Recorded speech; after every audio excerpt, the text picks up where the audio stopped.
సౌలు మహారాజు దావీదుకు విరోధమైపోయాడు. గొలియాతును చంపనందుకు విరోధమైపోయాడు. మొట్టమొదటిగా అల్లం విరోధమైపోయాడు. రెండవదిగా ఆ రాజు విరోధమైపోయాడు. మూడవదిగా ఆ షిమ్మి అనే అతను అంటూ ఉన్నాడు, నువ్వు కుక్కవు అంటూ ఉన్నాడు. 27వ దావీదు కీర్తన 10వ అధ్యాయంలో ఆయన మాట్లాడుతూ ఉన్నాడు, అయ్యా నా తల్లి తండ్రులు నన్ను విడిచినా ఇదిగో నువ్వు నన్ను చేరదీస్తావు. కారణం ఏంటో తెలుసా? తల్లి తండ్రులు కూడా దావీదుకి విరోధమైపోయారు. ఒక రకంగా చెప్పాలంటే అన్ని దిక్కుల నుంచి విరోధభావము దావీదుకు కలుగుతూ ఉంది. కుటుంబం నుంచి, రక్త సంబంధం నుంచి, రాజుల నుంచి, సామాన్య ప్రజల నుంచి, అంతేకాదు కాపాడవలసిన ఆ యొక్క అన్న నుంచి కూడా విరోధభావం ఏర్పడింది. కానీ దావీదు గారు అంటూ ఉన్నారు, ఈ రాజ్యం నాకు విరోధం అయిపోయినా సరే నేను పట్టించుకోను.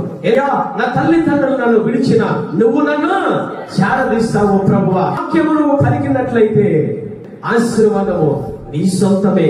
హల్లెలూయా.